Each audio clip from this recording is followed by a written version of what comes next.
Welcome back to Proto Sky, the most extreme vanilla sky block. Just starting on a single block, we attempt to see what is the true limits of vanilla Minecraft. If you guys are new to the series, make sure to watch it from the beginning so you can see how we acquired all this stuff. In the last episode, we started to try to collect all the different items in the game, and we succeeded in getting all the flower types. In today's episode, we are going to continue that while also updating our world to make it easier to reach our goals.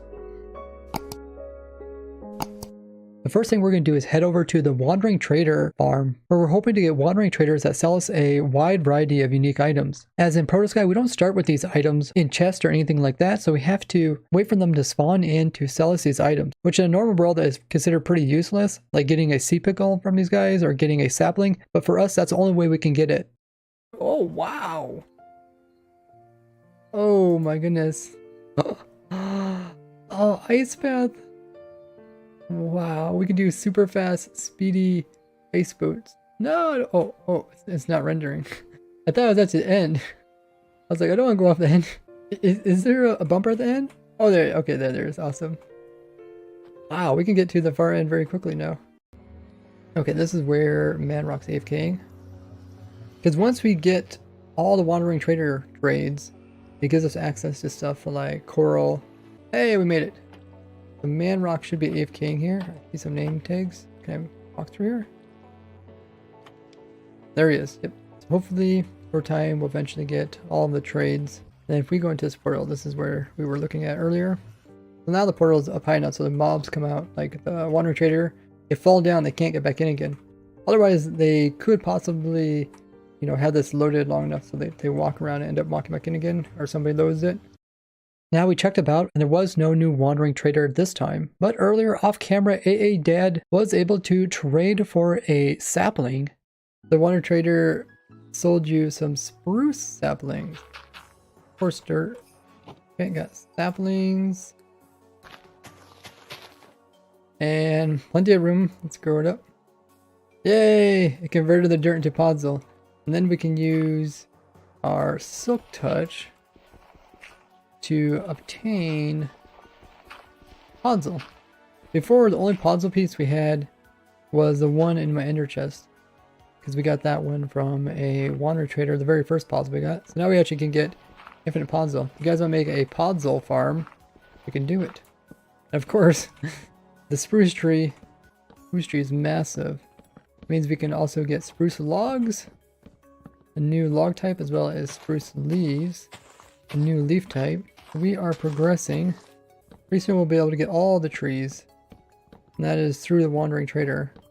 There's actually quite a bit of stuff for the Wandering Trader that we still need to get. So eventually we'll get all that stuff, which will allow us to farm even more stuff. Next up, the guy said they designed a new Wither Skeleton farm, so let's head out to that location. Okay, we're out here at the Wither Skeleton farm. Oh wow, you got 3 layers.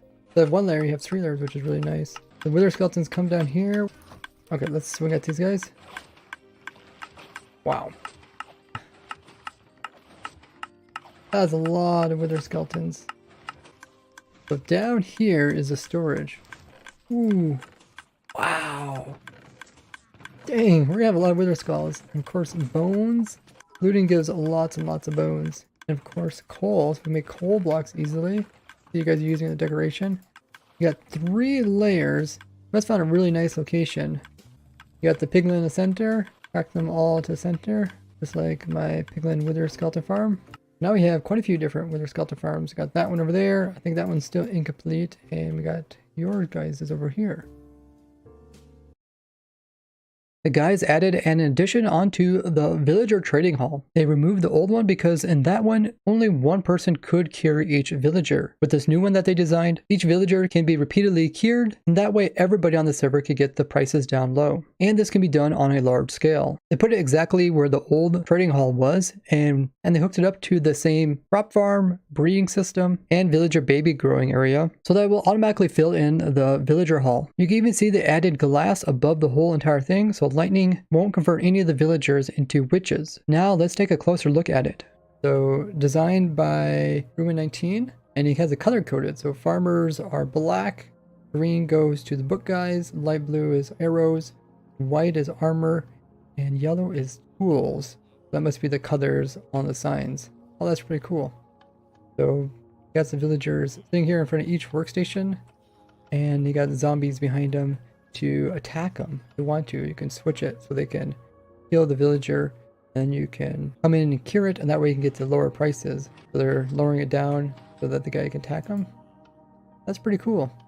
So because we are on a server, the guys want to be able to make sure everybody get low prices. We do have tons of emeralds, but it's also cool to take advantage of cheap prices. And wow, they got a lot of villagers here. Oh wow, they have all these chests with books in them. If we actually get all these enchantments, we're gonna be ready for anything. And the hall looks really nice too. Lighting system shows like which ones are occupied, which ones need to be filled. And at the very end of the villager hall, there is a piston bolt that will take the players directly to the automatic raid farm. Oh, the piston bolt! That is really cool. Piston bolt in skyblock. Ready? We'll give it a test. The guys have been working on this, and they're still working on it. Let's see how far it goes so far. Whee! They're working on the direction changing part. Oh yeah! Wow, this thing is quite long. Really, the raid farm is over there. Jesus, man. Wow, I didn't realize the raid farm is here in the overworld. After gawking at the raid farm, we decided that we needed to make an automatic turtle farm. Okay, we're gonna see if we can make a AFK turtle farm. So this is where turtles are held. They got some to spawn here on some sand. Take an egg to spawn, and then we can hatch them. And we picked up some eggs last time. Yeah, I got 3 eggs in the ender chest. That should be good. Okay, let's go to spawn and let's make my simple turtle farm. Yeah, this will be a lot easier than actually moving the turtles. Just moving the eggs and having them hatch. So the guys grabbed some material so we can start building on it. Got some concrete as well as glass in the theme of green. And we're going to start working on the turtle farm. So I guess we'll build it from the bottom up. We got the basic kind of outline. We need to put in the turtle eggs as soon as possible so they can start growing up. So let's put these guys in. The sand goes right here. And we'll put turtle eggs. Oh, I don't want to crack them. Put turtle eggs here. Awesome. And then we'll put fences around it. Once they grow up, they don't escape. So we have to let day cycle continue going on before they will grow up into babies. And we actually don't want these babies to escape, so we might... Okay, thank you for the fences. We might want to put in some stuff so they don't accidentally fall out. Because normally they fall over here, but I think I'm going to put in these blocks so that they don't fall out. Because these first couple of eggs that we put in, we want them to grow up to adults, because then we're going to use those to breed more. And then all the rest of them, we'll let them fall. That's how the farm works. We'll continue working on this and see if we can get this entirely built up. We got the rails in. And then we're doing a little bit of redstone, just an unloading system here. It reads it and unloads it. And then over here, we'll have the part that's going to go to the next piece, which is a piece that drops out items. We're going to have a dropper underneath of this. And then we're going to read the contents of that dropper. I think we're going to have to go downwards. So read the contents of the dropper. Then we're going to make that go into a piston. How did I do it? Why did you just jump in the hole? Crazy new fad. People jump in holes. And then I got a piston there. And make observer clock here. And there. While we were waiting for the turtles to hatch out the eggs, the guy said that they finished the piston bolt going to the raid farm. So let's head over there to give it a try.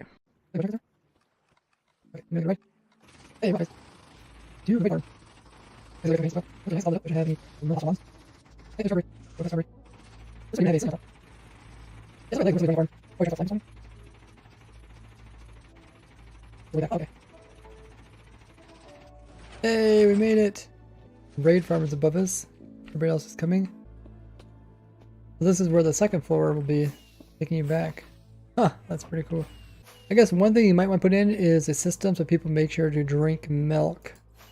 Otherwise, they're literally going right from the raid farm into the village. Okay, so the baby turtles are hatching. Oh wow, you guys got a lot of eggs. Nice, we got 2 babies already. I can hear them hatching. They do like doing it at night, very similar to in real life. We got it all secured so they shouldn't be able to escape. It looks so cute. And they're so small. We're actually going to use their hitbox to store them away from the adults, because they'll be able to fit between this fence here and fall down to a killing tray. Oh, you're trying to breed them up. That's smart. Yeah, if you want to breed those up. And I don't think they should crush their own eggs. I don't think turtles do that. And we'll try to fill this thing up with adult turtles. And all the extras, we will let them fall into these trays. Test out the farm. Okay, it's time to put in the water.